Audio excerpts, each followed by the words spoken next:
Welcome back to Arsenal Report. And again, Arsenal's front office, their executives, whoever's running the club right now, are making bizarre decisions.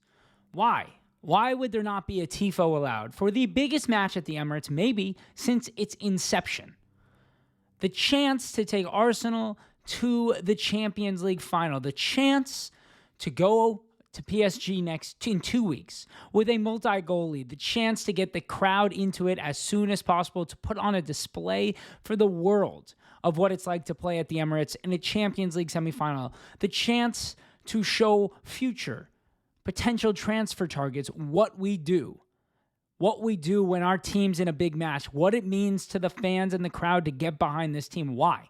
Why would there not be a TIFO allowed at the Emirates for the PSG match? I can't possibly understand it. This Arsenal front office has made so many questionable decisions in the last 18 months or so, whether it be transfer related, whether it be sponsor related with what's going on with the Rwanda sponsorship, and this decision on the TIFO. I just can't possibly understand it, and it reflects so poorly when the club finally has it figured out on the football pitch. Finally, after decades of lack of trophy wins, poor management decisions, bad transfer policy, paying back the debt of the stadium, finally, we have the team that we need to be one of the best in Europe. We are undoubtedly one of the best in Europe, and yet we can't get a front office to make consistently solid and smart decisions the way that other clubs are run.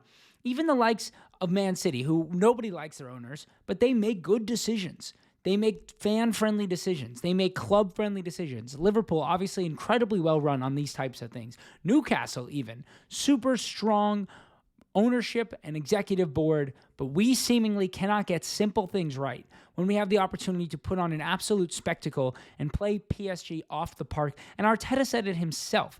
He had a press conference this week in which he said, we need the fans to play every single ball with us. Every touch of the ball, we need the fans behind us. Bring your shin pads, bring your boots, bring your jersey, bring your shorts, bring it all. We need the fans behind us. This was another chance to get the fans behind us early. And unfortunately, the executives that run the club have said no. Speaking of Arteta, I am absolutely flabbergasted at the way our fan base reacts. I don't know if it's just a Twitter thing, but that's where I think a lot of us are. For, if you're not watching here on YouTube, you're getting your info on Twitter. And, fans are saying if Arsenal don't win the Champions League, that Arteta should be sacked. Do we remember where we were? Do we? Do we remember what the football looked like? Do we remember how poor we were in transfer strategy, in the way we integrated our youth, in the way that the club carried itself in these types of competitions? Every single year under Arteta, we have taken another step. Yes. Should we have won a Premier League title in the last 3 years? 100%. I think Arteta himself would agree with you. But it's not because of Arteta. It's not like Arteta coached a 0-3 yesterday. He coached a 2-0 in which his players let him down. He has had us progress every year somewhere further. Last year, we faced one of the worst Bayern sides in the last 20 years, and we didn't win in the Champions League. This year, we beat Real Madrid in the Champions League in the quarterfinal. That's progression. We're going to come in second again. We may not come in second. We may come in third. But again, I spoke about this yesterday. Look at where the team is. Look at who we played yesterday. Raheem Sterling started yesterday. That's everything you need to know about how not important that match was. And that is, plays a role in the amount of points and the amount of goals and the way that the game goes. When that's not the top priority. If that match was to win the Premier League, I promise you that's not what the result would have been. That's not how you judge a manager by. You judge a manager by the fact that he got screwed in the transfer window both in the summer and the winter by Raheem Sterling needing to be played at any point during this season. Raheem Sterling is the worst signing that Arsenal have made potentially ever in my lifetime. He looks like he doesn't know how to kick a ball, and that's crazy. It's a guy who had 12 goal contributions in the Premier League last year. I know that's not a ton, but that's not zero output. He has zero output, zero ability to help the side whatsoever. The fans need to relax. Enough with the Arteta out nonsense. This is the coach, the manager to take us forward for another decade. He could be here for a very long time, winning multiple Champions Leagues, multiple Premier League titles.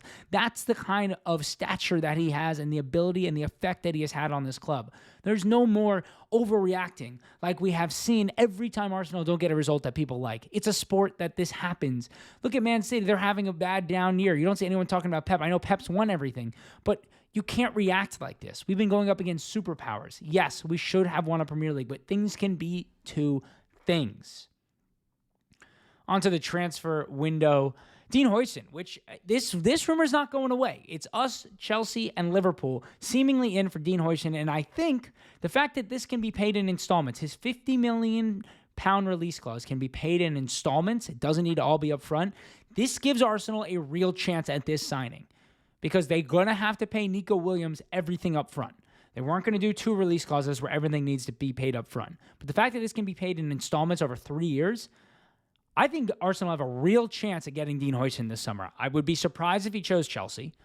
Liverpool, I could see it if Konate leaves.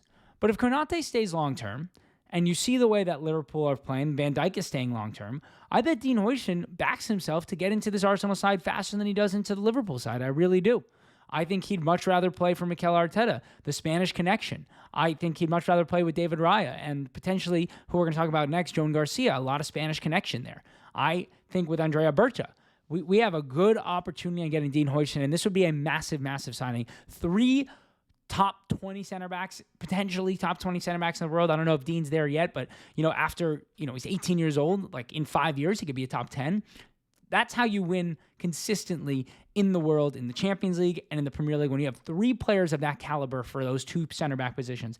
That's how Man City did it forever. That's how Liverpool have done it for a very long time. That's how Arsenal need to do it. Yes, Kiwior has filled in wonderfully, but I would easily swap Kiwior for £30 million this summer for $50 million for Dean Huijsen. That would be a very well done, well-constructed deal, and I think Arsenal have a real chance at it.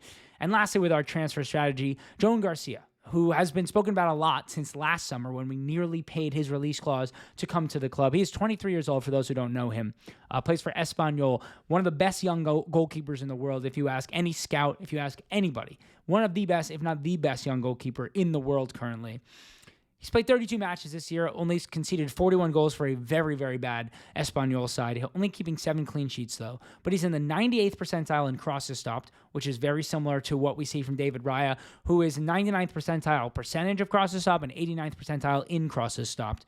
He's 88th percentile in save percentage and 83rd percentile in penalty saves. So we're getting a little bit better of a penalty stopper. He is very, very good with the ball at his feet. Way higher percentage completion on long balls, which we've seen Arteta like to use a lot more over the last year or so, especially off of goal kicks, and also feels comfortable stepping in between those 2 center backs. I would love to pay Joan Garcia's release clause this summer and get him in as soon as possible. As great as David Raya is, we all have seen what can happen with him on the penalty kicks. He has his moments here and there, and potentially getting one of the world's best young goalkeepers is a no-brainer. Maybe there's a year here where Garcia backs up Raya, or we do like what Liverpool did with Mamardashvili, which is loaning him back for another year, and then we see how Raya is. This is an asset that's not going to lose its value. So you're just making a good investment in a good young goalkeeper, and hopefully one who becomes Arsenal's number 1 down the line. This is another one I think is going to get done. I think you're going to see Garcia, Zubamendi, and Nico Williams very early in this transfer window before we get some outgoings and then bring in our marquee striker signing. Thanks for watching Arsenal Report. Make sure to subscribe to the channel. Give us a like. Let us know what you want me to talk about on our next episode. And we'll talk to you tomorrow.